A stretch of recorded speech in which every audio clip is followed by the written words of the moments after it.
네, 오늘 말씀의 제목은 자유선포라는 말씀의 제목입니다. 자유선포. 오늘 예배 자리에 오신 여러분을 환영합니다. 우리는 지난주에 진리와 자유에 대한 중요한 말씀을 나누었습니다. 여러분, 진리를 안다는 것은 너무나 중요합니다.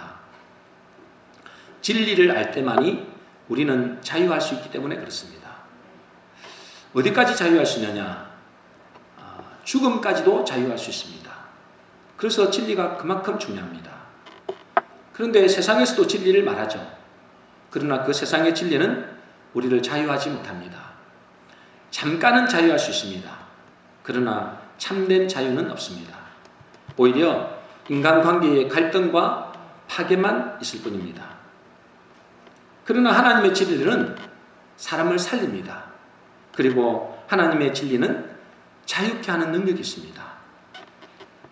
그런데 이렇게 중요한 진리를 많은 교회들이 잘 모릅니다. 성경에서 진리는 무엇이라고 말씀하고 있습니까? 우리가 지난주에 성경에 대한 진리를 말씀을 들었는데 성경에 말씀하시는 진리는 뭐라고 말씀하시나요? 하나님의 말씀은 진리니라. 그렇게 말하죠. 하나님의 말씀이 진리입니다. 그리고 또 누가 진리를 했습니까? 예수 그리스도가 진리다. 내가 곧 길이요 진리다. 그렇게 말씀하시죠. 이 진리를 알면 알수록, 여러분들이 말씀을 알면 알수록, 예수 그리스도의 진리를 알면 알수록 여러분들은 자유하게 됩니다. 그래서 오늘 본문에서 예수님이 공생의 사역을 시작하시면서 처음 하신 설교입니다. 오늘 말씀이 처음 하신 설교인데 이 처음 하신 설교의 첫 내용이 뭐냐? 자유를 선포한 것입니다. 자유를 선포한 것.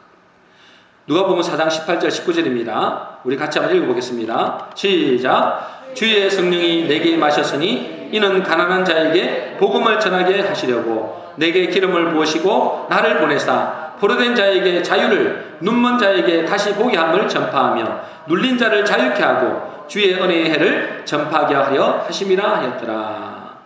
구약 이사야에서 말씀입니다.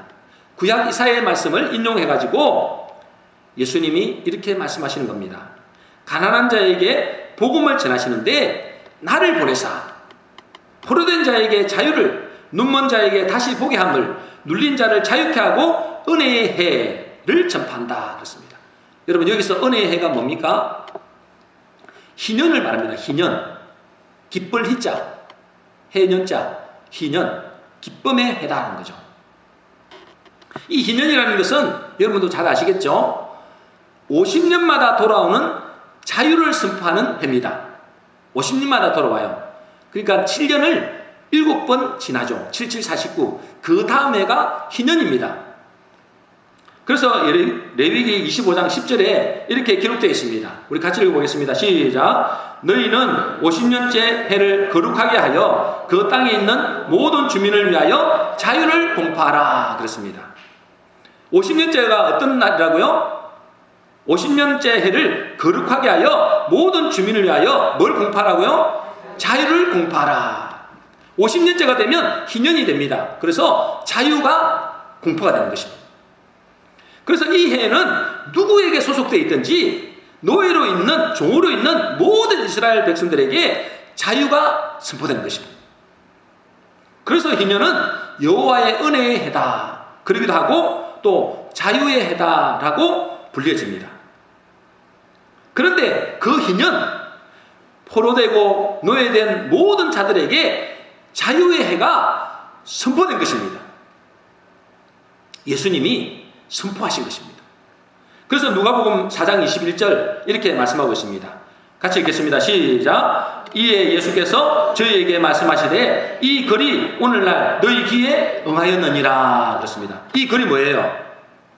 금방 예수님이 읽으셨잖아요. 뭐라고 그랬어요? 나를 보내사 포로된 자에게 자유를, 눈먼 자에게 다시 보게 함을, 눌린 자를 자유케 하고 주의 은혜의 해를 전파하겠다. 이것이 뭐단 말이에요? 지금 이 글이단 말이죠. 이 글이 오늘날 너희 귀에 응하였느니라. 여러분, 우리가 모든 것에서 매일 필요가 없다면 기쁘겠죠? 모든 묶인 데서 자유게 되면 여러분 기쁘겠죠? 여러분들은 매인 데가 없습니까? 여러분들은 혹시 묶인 데가 없습니까? 여러분들이 어디에 묶여 있든지 어디에 매여 있든지 그것에서 자유게 되면 너무너무 기쁘겠죠? 어떤 분들은 종에, 돈에 묶여 있는 분들이 많잖아요, 요즘에. 또 어떤 분들은 건강에 묶여 있는 사람도 있고, 또 지금은 어떤 분들은 막 이렇게 암이나 이런 게 걸려가지고, 불치병에 걸려가지고 죽음에 묶여 있는 사람들도 있습니다. 많습니다. 여러분, 이 모든 것에서 그 묶인 데서 자유게 된다면 여러분 기쁘겠죠? 돈에 매일 필요도 없고, 술이나 담배에 매일 필요도 없고, 죄에서 또 죽음에서 매일 필요가 없다면 그는 정말로 기쁠 것입니다. 그런데 이 예수님이 이 세상의 모든 매여 있는 자들에게 뭘 선포한 거예요? 희년을 선포한 것입니다. 자유를 선포한 것입니다. 다시 말해서 포로되고 눈물고 눌린 자들에게 자유가 공포된 것입니다. 이제 더 이상 우리는 뭐요? 어떤 것에도 묶일 필요가 없습니다. 그것이 돈이든 질병이든 죄이든 죽음이든 더 이상 묶일 필요가 없는 것입니다. 왜 그렇습니까? 하나님이 모든 포로되고 눌린 자에게 희년을 선포하셨기 때문에. 하나님이 우리에게 뭘 선포하셨다고요? 희년을 선포하셨어요. 자유를 선포하셨어요. 모든 묶인 자들은 뭐 하는 거예요? 자유게 되는 것입니다. 그럼 기쁜 척이라도 좀 해보세요. 모든 묶인 자들에게 뭐가 됐다고요? 자유를 선포하셨다니까. 여러분들이 어디에 묶여 있습니까? 그것이 혹시 돈에 묶여 있습니까? 그것에도 자유는 자유. 하나님이 자유를 선포하셨어요. 해방을 선포하셨어요. 희년을 선포하셨어요. 근데 여러분들이 별로 기쁠 필요성이 없어요. 이 놀라운 기쁜 소식을 전하는데도 별로 기쁜 소식이 없는 것 같아요. 여러분, 이것이 얼마나 기쁜 소식입니까? 우리는 이제 더 이상 노예나 포로가 아니에요. 종이 아니에요. 더 이상 눌려 살지 않아도 돼요. 해방이 선포된 것입니다. 자유가 선포된 것이에요. 여러분, 에스라 1장에 보면 페르시아 고레스 왕이라고 있어요. 성경에는 바사 왕이라고 그러죠. 그 페르시아 고레스 왕이 하나님의 언약대로 포로 생활하던 유대인들, 그 포로로 다 잡아갔잖아요. 이 페르시아 바사 왕이 이 이스라엘 백성들을 포로로 다 잡아갔어요. 그 포로 생활 70년 만에 유대인들에게 뭘 선포했느냐? 자유를 선포했어요. 자유를. 포로되어 간 지 70년 만에 자유를 선포했어요. 그 노예로 잡혀간 유대인들에게는 이것이 뭐예요? 놀라운 기쁜 소식인 거예요. 그러겠죠? 우리가 옛날에 36년 동안 일제에 포로됐는데도 식민지 됐잖아요. 그때 해방받을 때 어째요? 너무나 기뻤잖아요. 하기야 우리가 뭐 안 살아봤으니까 잘 모르겠습니다만은 하여튼 어른들은 그래요. 너무나 기뻤대요. 근데 이 사람들은 우리는 36년이지만 그 사람은 70년 동안 포로됐어요. 근데 뭐요? 이 고레스 왕이 자유를 공포한 거예요. 모든 유대인들은 자유다. 이제 너희 또 고국의 땅으로 돌아가라. 그런 거예요. 그러니 어째요? 너무너무 기쁘겠죠? 그 기쁨의 이야기를 시편 126편에 하고 있습니다. 한번 들어보세요. 같이 읽어보게요. 우리 1절부터 한번 읽어보겠습니다. 같이 읽겠습니다. 시작. 여호와께서 시온의 포로를 돌리실 때에 우리는 꿈꾸는 것 같았도다. 그래요. 이 시온이 누구예요? 이스라엘 사람들이 뭐요? 포로를 돌려보내실 때에 이제 해방됐다 이 말이죠. 그때 뭐예요? 우리는 뭐가 같다고요? 꿈꾸는 것 같았도다.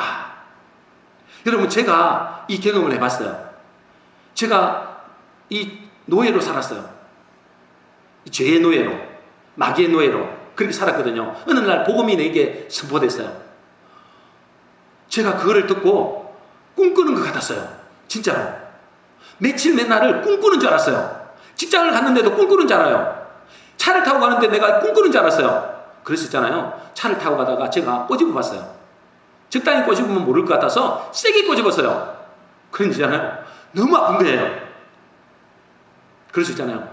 이 비명소리를 갑자기 질렀어요. 옆에 사람들이 깜짝 놀라요. 갑자기 비명소리를 지르니까. 그만큼 뭐예요? 꿈꾸는 것 같이 좋더라고요. 이 사람들 마찬가지예요. 시온의 포로를 돌려보내실 때에 우리가 꿈꾸는 것 같았도다.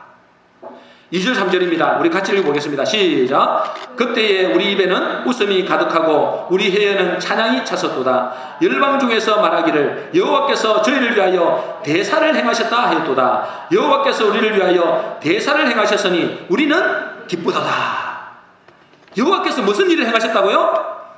대사를 행하셨다. 대사가 뭐예요? 큰일을 행하셨다 이 말이에요. 큰일을. 우리 인간이 큰일을 행해도 그게 얼마나 기뻐요. 그런데 하나님이 큰일을 행하셨대요. 그것이 뭐라고요? 우리를 자유케 한 거예요. 이스라엘 백성들을 자유케 한 거예요. 그러니까 뭐라 그래요? 우리 입에는 웃음이 가득하고 우리 혀에는 찬양이 찼었도다.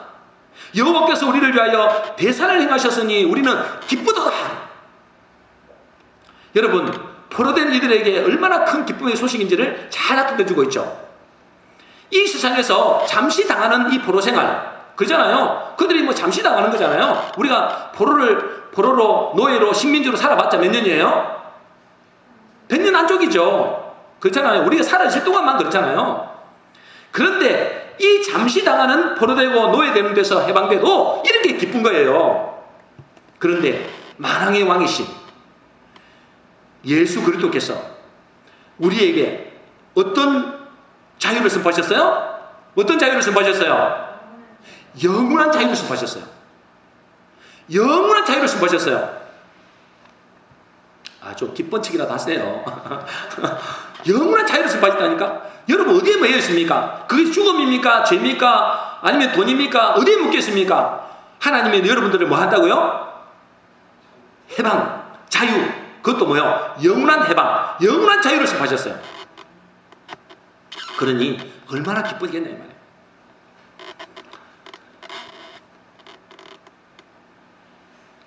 하나님은 우리를 그 영원한 노예에서, 그 영원한 뭐요? 식민지에서, 포로된 생활에서 우리를 자유케 하신 것입니다.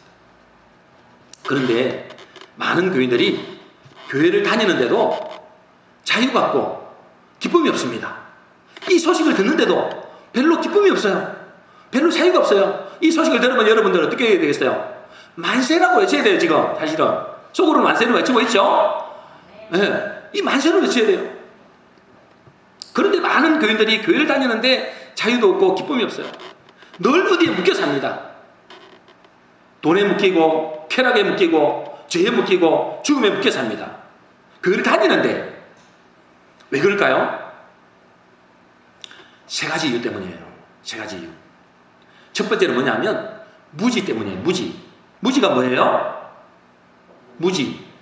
모른다 이 말이에요. 모른다. 잘 모른다. 오늘 말씀에도 뭐라고 이야기하는지 보세요. 오늘 말씀에도 누가복음 4장 18절입니다. 우리 같이 읽어보겠습니다. 시작. 내게 기름을 부으시고 나를 보내사 포로된 자에게 자유를, 눈먼 자에게 다시 보게 함을 전파하며 눌린 자를 자유케 하고. 자, 하나님은 우리에게 뭘 선포하셨다고요? 자유를 선포하셨습니다. 믿습니까? 하나님이 자유를 선포하셨어요. 이것을 진짜로 알면 어떻게 될까요? 자유겠죠. 창조주 되신 하나님이 이 자유를 선포하는 겁니다. 사람이 선포해도 기쁜데 창조주 하나님이 우리를 이 자유를 선포한 거예요. 문제는 누구에게 이 자유를 선포했다는 거예요? 누구에게 이 자유를 선포했어요? 예? 네, 여기 보니까 누구에게요? 포로된 자에게, 또 누구에게? 눈먼 자에게, 또 누구에게? 눌린 자에게. 이게 문제예요. 하나님은 아무나 자유를 주고 눈을 열어주고 포로된 자에게, 눈먼 자에게 자유를 주는 게 아니에요. 누구에게 주신다고요? 포로된 자에게, 눌린 자에게, 눈먼 자에게 주는 거예요. 다시 말해서 자기가 포로되었다는 사실을 아는 사람에게, 자기가 소경임을 아는 자에게 그 자유를 선포하는 것입니다. 내가 포로된 자인 걸 모르면, 내가 소경인 것을 모르면 여전히 뭐예요? 나는 포로되어 있는 거예요. 내가 속인되어 있는 거예요. 내가 포로되어 있을 때, 내가 포로된 사실을 알고, 내가 눌린 사실을 알고, 내가 속인된 사실을 알 때, 그 사람이 뭐요? 자유를 선포할 때 그 사람이 뭐요? 야, 자유다 알겠죠? 그런데 그걸 모르면, 나는 포로도 아니냐? 나는 눌리지도 않아. 나는 눈도 떠 있어. 그런데 너희들에게 자유를 준다 그러면 모르겠어요. 무슨 말이야 도대체? 이렇게 나오겠죠. 누구에게 주느냐 하면 포로된 자에게, 눌린 자에게, 소경된 자에게 자유를 선포한 겁니다. 그 사람이 뭐요? 자유를 만끽하는 거예요. 그 사람이 만세를 부는 거예요. 이제 나는 자유다. 요한복음 9장 39절 41절입니다. 우리 39절 먼저 보겠습니다. 같이 읽겠습니다. 시작. 예수께서 이르시되 내가 심판하러 이 세상에 왔으니 보지 못하는 자들은 보게 하고 보는 자들은 맹인이 되게 하려 함이라 하시니. 40절 41절입니다. 시작. 바리새인 중에 예수와 함께 있던 자들이 이 말씀을 듣고 이르되 우리도 맹인인가? 예수께서 이르시되 너희가 맹인이 되었더라면 죄가 없으려니와 본다고 하니 너희 죄가 그대로 있느니라. 자, 예수님이 이 땅에 뭐 하러 오셨어요? 예수님이 이 땅에 뭐 하러 오셨다고요? 심판하러 오셨다 했죠. 심판하러. 앞구절에 있습니다. 그죠? 금방 읽었잖아요. 심판하러 오셨다. 뭘 심판하는 거예요? 뭘 심판? 보지 못하는 자들을 뭐 하고? 보게 하고, 보는 자들을 속인되게 하는 거예요. 이것을 심판하는 거예요. 그런데 바리새인들이 가만히 들어보니까 뭐라고 생각하는 거예요? 우리도 소경인가? 그런 거예요. 나도 소경인가? 그러는 거예요. 그때 예수님이 뭐라 그랬어요? 너희가 맹인이 되었더라면 죄가 없으려니와 본다고 하니 너희 죄가 뭐요? 그대로 있는지라. 이게 무슨 말씀일까요? 우리는 모든 사람은 뭐예요? 사실은 소경. 왜 그럴까요? 어둠에 있기 때문에 그래요. 너희가 전에는 어둠이더니 그랬잖아요. 여러분, 우리가 죄 가운데 있는 사람들은 어디에 있는 거라고요? 어디에 있는 거라고요? 어두운 가운데 있는 거예요. 어두운 가운데 있다는 말은 무슨 말일까요? 우리가 영적으로 소경됐다 이 말이에요. 그렇죠? 안 보이잖아요. 안 보이니까 진리가 모르잖아요. 우리는 진리에 소경되어 있었던 존재였습니다. 그러니 진리를 찾지 못하는 점. 진리가 없으니까 어째요? 자유가 없죠. 이 예수님이 오신 목적은 소경된 자를 눈을 뜨게 하기 위해서 오신 겁니다. 그런데 자기가 소경된 사람이라고 아는 사람은 그 예수님이 어떻게 된 거예요?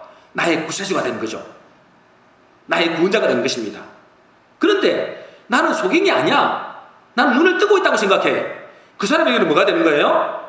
예수님이 아무것도 아닌 거예요. 예수님이 소경된 자를 눈을 열어준다고 해도 뭐예요? 그 사람에게 그거 해당이 없는 거예요. 자기 눈을 뜨고 있다고 생각하니까. 그러니 뭐예요? 우리에게 똑같은 거예요.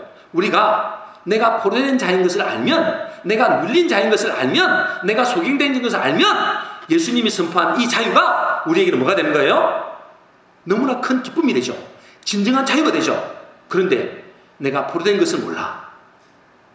내가 포로되어 있는데도 포로된 자신을 몰라. 내가 눌려 사는데도 내가 눌린지를 몰라. 내가 소경되어 있는데도 소경되는지 몰라. 그 사람이 아무리 자유를 선포해도 그것은 자유가 안 되는 거예요. 그 기쁨이 없는 거예요. 지금 교회 다니는 사람들이, 많은 사람들이 여기에 빠져 있습니다.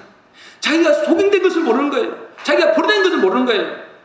그래서 아무리 복음을 전해도 그 복음이 기쁜 소식이 안 되는 거예요. 자유가 없는 겁니다. 늘 묶여 삽니다. 첫 번째 이유는 뭐라고요? 자기가 포로된 사실을 모르는 것이다. 여러분 아시기를 주의 여러분 축복합니다. 두 번째는 뭐 때문에 그러냐면 믿음이 없기 때문에 그래요. 믿음이 없기 때문에. 뭐가 없어서 그렇다고요? 믿음이 없어서 그래요. 여러분 이미 복음은 선포돼서 선포 안 됐어요? 선포가 됐어요. 자유를 선포하셨어요. 그런데 그것을 뭐요? 믿음이 없으면 자유는 없습니다. 여전히 노예로 살아가야 됩니다. 미국에서 옛날에 노예 제도가 있었잖아요. 그래서 남북이 싸웠어요. 한쪽에는 노예를 해방시키자. 한쪽에는 안 된다. 그건 우리 자산이다. 노예를 해방시키면 안 된다. 그래가지고 남북이 싸웠어요. 특히 남쪽은 노예를 해방시키면 안 된다는 주였어요. 근데 북쪽의 대통령이 누구냐면 링컨이에요. 링컨. 그 북쪽이 이겼어요. 링컨이. 그래서 어떻게 됐어요? 노예를 해방시켰어요. 노예 제도를 폐지시켰어요. 그러면 어떻게 돼요? 흑인들, 노예죠. 노예들. 그 흑인들은, 노예들은 어떻게 돼요? 자유롭게 된 것이죠. 해방이 된 겁니다. 그런데 남부지방의 많은 흑인들이, 노예들이 그 소식을 듣고도 안 믿었어요. 주인들도 그것을 그냥 넘어갔어요. 그러니 어떻게 살까요? 여전히 노예는 노예대로 사는 거예요. 안 믿으니까. 분명히 노예가 해방됐는데 그 소식을 안 믿으니까 노예로 사는 거예요. 갈라디아서 3장 23절입니다. 우리 같이 읽어보겠습니다. 시작. 믿음이 오기 전에 우리는 율법 아래 매인받고 계시될 믿음의 때까지 갇혔느니라 그랬어요. 언제 매인받는다고요? 언제 갇혀요? 믿음이 오기 전까지는 뭐가 된다는 거예요? 매인받고 갇힘받는다는 거예요. 여러분들이 아무리 이 복음이 증거되고 만왕의 왕 되신 예수 그리스도께서 여러분의 자유를 선포해도 여러분이 그 사실을 믿어지지 않으면 믿음이 오기 전까지는 여전히 매이게 되고 갇힘받는 거예요.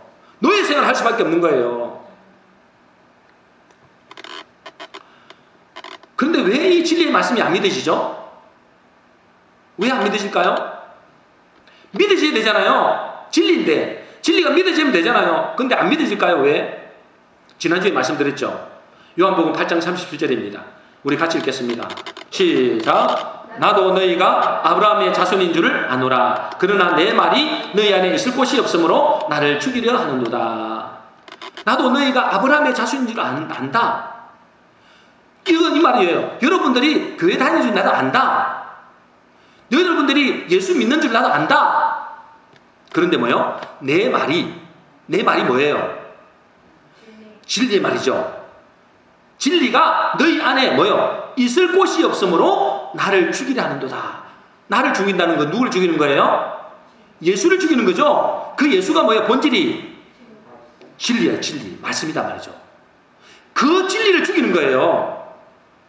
여러분, 우리가 교회를 다니고 아브라함의 자손이라고 하고 하나님의 자녀라고 하는데 예수님의 말씀이, 그 진리의 말씀이 내 속에 들어오지 않으면 그 진리는 죽어버리는 거예요. 그렇겠죠? 진리가 내 속에 들어와야 진리가 사는 거잖아요. 근데 진리가 내 속에 들어오지 못하면 그 진리를 죽여버린다니까? 그래서 예수님을 죽여버린 거예요. 지금도 마찬가지라니까. 지금도 내 속에 진리가 들어올 자리가 없으면 그 진리를 죽여버려요. 예수님만 죽이는, 그때 당시에 유대인들만 죽이는 게 아니고 지금 교회 다니는 사람들도 죽여버려요. 진리를 죽여버린단 말이에요. 진리가 들어갈 곳이 없으면. 왜 진리가 들어갈 곳이 없죠? 우리 마음속에 진리가 들어가야 진리가 자유케 되잖아요. 왜 우리 속에 진리가 들어갈 곳이 없죠? 다른 것으로 가득 차 있는 거예요. 다른 것이 뭐예요? 세상의 말들, 세상의 이념, 세상의 가치관들로 가득 찬 거예요. 세상의 가치가 뭐예요? 돈이 최고다 하잖아요. 돈이 최고다 하잖아요. 돈이면 뭐든지 할 수 있잖아요. 그래서 돈이 하나님이야. 돈이 하나님이라니까? 그래요, 이제 세상에서는 돈이 하나님이야. 돈이 진리야.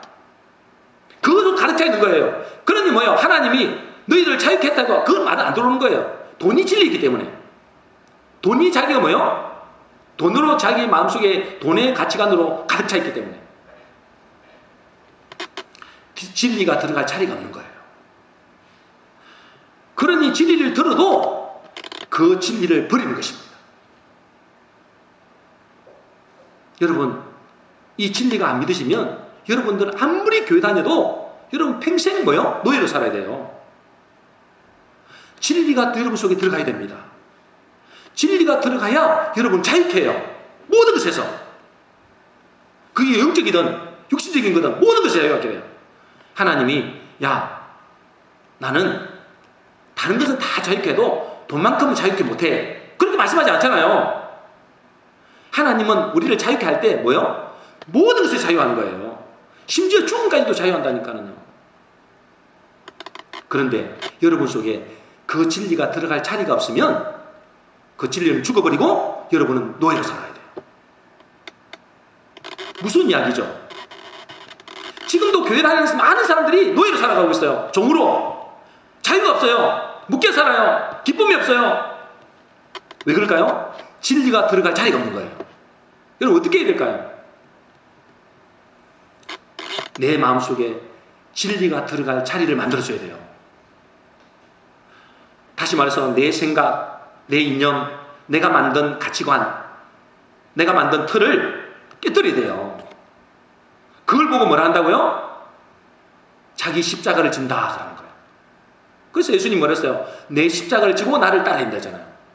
그 말은 다른 말로 뭐예요? 나를 부인해야 된다 그 말이에요. 그것을 내려놔야 돼요. 여러분이 가지고 있는 그 가치관을 내려놔야 돼요. 돈이 진리가 아니에요. 여러분들이 가지고 있는 그 가치관을 내려놔야 돼요. 그래야만이 진리가 여러분 속에 들어갈 수 있습니다. 여러분 속에 진리가 들어가야 여러분은 자유할 수 있습니다.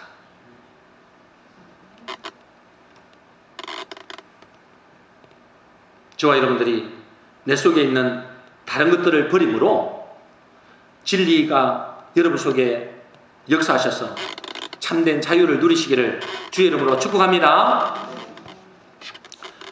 마지막으로 세 번째는 뭐냐면 지나친 욕심, 탐욕 때문이에요. 우리가 교회를 다녀도 예수를 믿는다고 해도 우리가 진리를 받았는데도 진리를 받아도 자유가 없고 기쁨이 없는 것은 내 속에 다른 욕심이 많기 때문이에요. 지나친 욕심이죠. 지나친 욕심을 가지면 자유가 없습니다. 예수님은 우리에게 모든 것에서 자유케 하셨습니다. 그것이 영적인 자유건 또 이 세상의 자유건 모든 것에서 자유하게 하셨어요. 그런데 사람들에게 있어서 가장 중요하다고 생각하는 것이 뭡니까? 경제죠, 경제. 돈이죠. 돈이 제일 중요하잖아요. 그런데 성도들은 그 경제의 자유를 주셨다고는 생각 안 해요. 더 많은 돈, 더 많은 부, 더 많은 복을 받기를 원하는 거예요. 질문하겠습니다. 여러분은 예수 믿고 어떤 복을 받으셨나요? 여러분 예수 믿고 어떤 복을 받으셨어요? 나는 별로 뭐 복을 받은 거 없는 것 같은데, 난 복을 받았네. 나는 옛날에 20병짜리 있다가 30병짜리로 옮겨간 그 복을 받았어요. 뭐 이런 사람도 있을 거고, 그죠? 나는 우리 자녀가 직장이 없었는데 직장을 주신 복을 받았어요. 뭐 그런 복도 있을 거고. 또 어떤 사람은 옛날에는 참 이렇게 질병 때문에 고통받았는데 내가 이제 건강해져서 그런 복을 받았다고 하는 사람이 있을 거고. 그러면 저 같은 경우는 20병에서 50병짜리로 옮겨갔으면 그게 복이라 그러면 저는 지금 단칸방에 사는데 저는 복을 못 받는 사람이 된 거예요. 여러분, 나는 예수 믿고 어떤 복을 받았나? 예수 믿으면 여러분 최고의 복을 받은 것입니다. 여러분 믿습니까? 네. 전혀 안 믿는 눈치예요. 여러분, 예수 믿는다는 것은 뭘 말하는 거예요? 하나님의 자녀가 되는 겁니다. 예수 믿는다는 건 하나님 자녀가 되는 거예요. 여러분, 하나님의 자녀가 된 사람은 영생의 축복까지도 주어집니다. 그렇죠? 여러분, 그것보다 큰 축복이 어디 있겠습니까? 그죠? 그런데 나는 여전히 복을 별로 받지 못했다고 생각하는 이유가 뭘까요?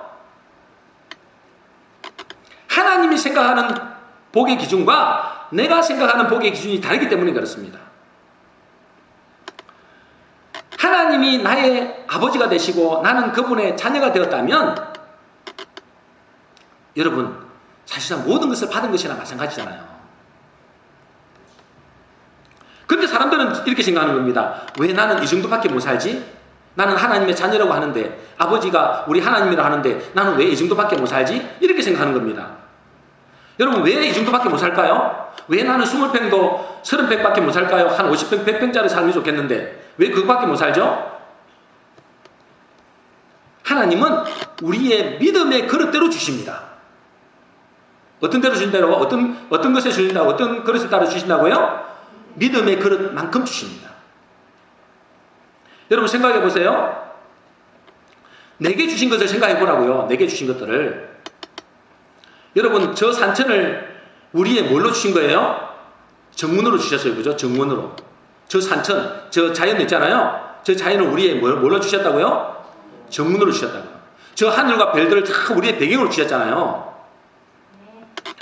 저 자연을 내가 등기해서 저 많은 자연들을 내가 등기해가지고 내가 관리한다고 생각해 보세요. 여러분 제대로 관리할 수 있겠습니까? 골치만 봐요. 골치만. 여러분들이 다 여러분 다 등기해가라 그러면 여러분 다 등기해가고 여러분 관리한다고 생각해 보세요. 얼마나 골치 아프겠어요. 그러니 하나님이 그것을 뭐요? 각 사람들에게 다 맡기고 그걸 관리하게 하신 겁니다. 단지 뭐요? 내가 필요한 만큼 하나님이 주신 거예요. 여러분 믿으시기 바랍니다. 루터 목사님이 이 부흥회 때, 루터 아시죠? 마르틴 루터, 종교개혁한 사람이죠? 그 루터 목사님이 부흥회 때 자주 사용했던 예화가 있습니다. 어느 날 사탄이 부하들을 불러서 성과를 보고하게 했어요. 예화입니다. 예화입니다. 이 사탄이 부하들을 불러서 성과를 보고하게 해놨더니 첫 번째 부하가 이렇게 말한 겁니다. 저는 그리스도인들이 콜로세움의 사자밥이 되겠습니다. 그랬어요. 이제 죽겠다 이 말이죠. 그러자 사탄이 크게 화를 내면서 그게 어쨌단 말이야. 그 죽은 자들은 다 천국에 가 있잖아. 그런 거예요. 막 화를 내는 거예요. 근데 두 번째 이제 부하가 이렇게 말한 겁니다. 이 마귀의 부하가 저는 교인들에게 예배를 드리지 못하게, 말씀을 듣지 못하게, 은혜 받지 못하게 세상에 빠지게 했습니다. 그랬어요. 그러니 그 사탄이 뭐라는지 아세요? 그건 조금 효과가 있구나. 그랬어요. 세 번째 이제 부하가 이야기했습니다.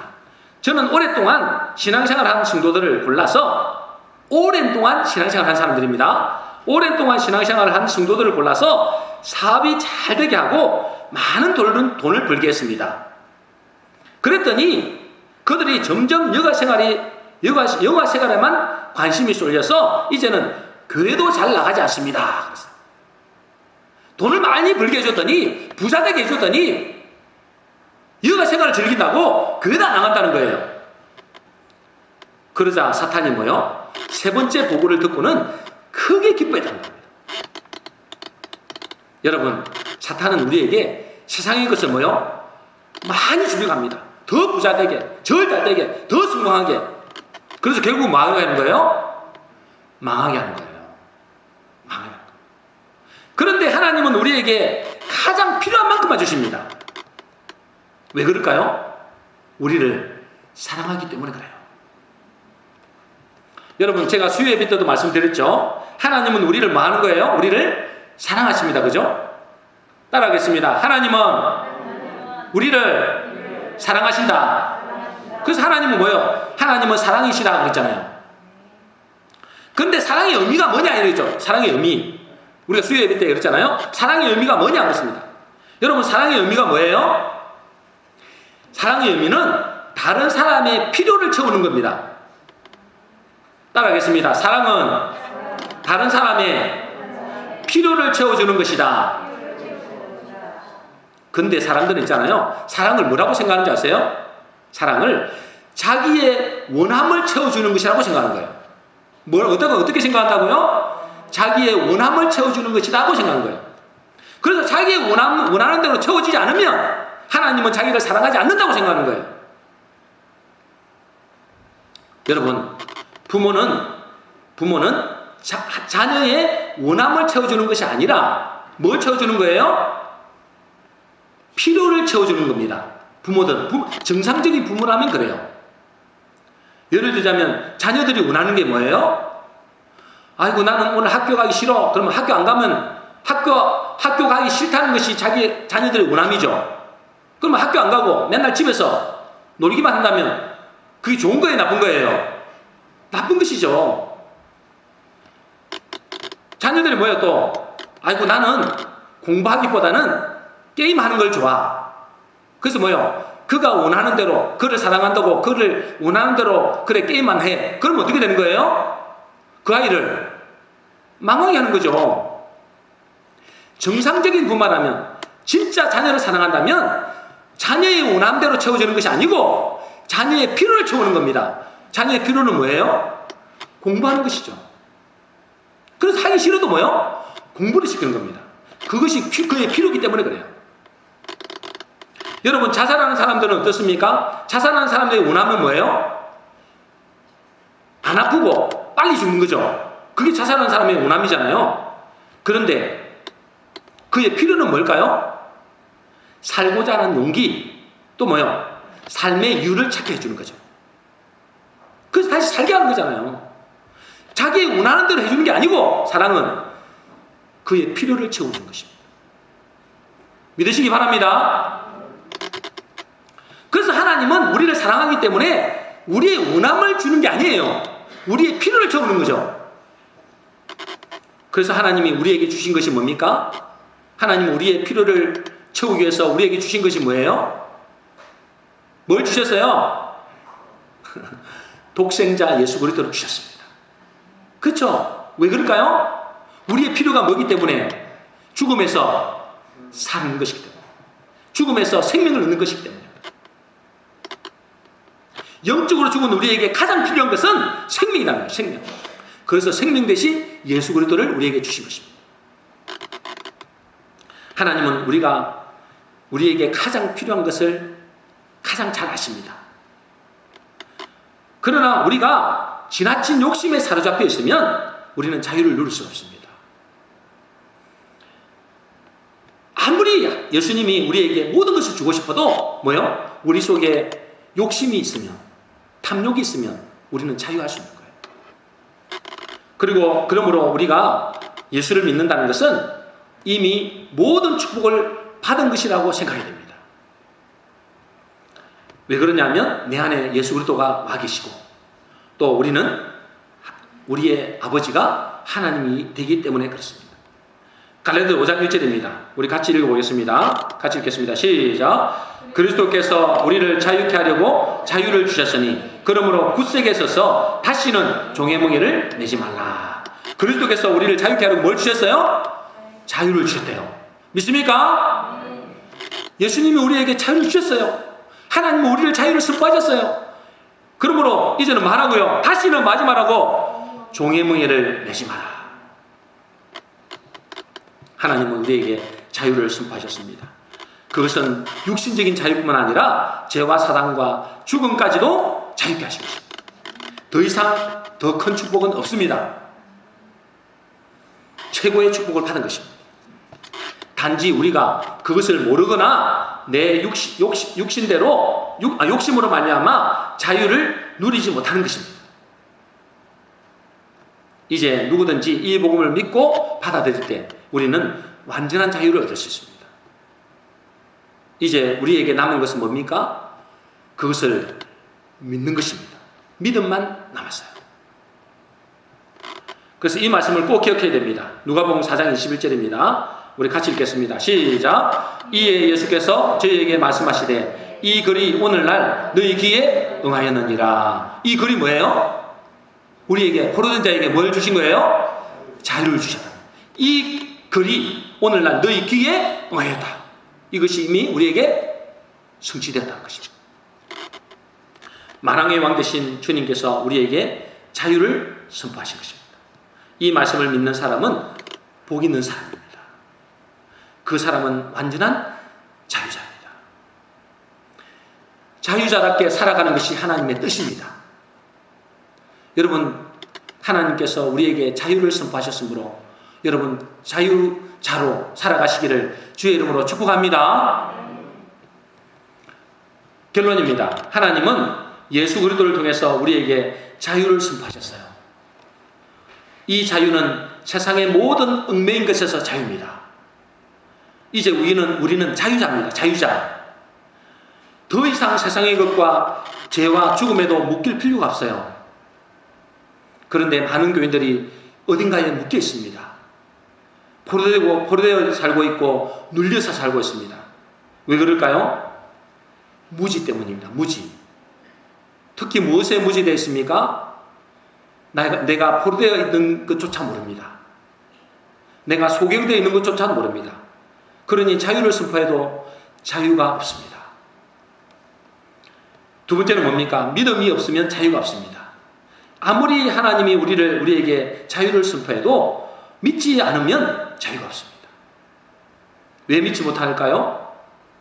내 말이 너희 속에 있을 곳이 없으므로 너희가 나를 죽이려 하는도다. 진리를 죽여버리는 거예요. 내 속에 진리가 들어올 자리가 없다는 거예요.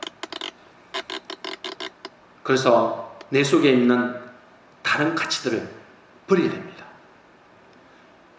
그래야만 참된 자유를 누릴 수 있습니다. 마지막으로 지나친 욕심은 자유를 주지 못합니다. 하나님은 우리에게 모든 축복을 주셨습니다. 그런데 교인들은 자기의 원함을 채워달라는 거예요. 그러나 사랑은 원함을 채워주는 것이 아니고 필요를 채우는 것이다. 그래서 하나님은 우리에게 가장 필요한 것을 주셨습니다. 왜냐하면 하나님은 사랑이시기 때문에 그렇습니다.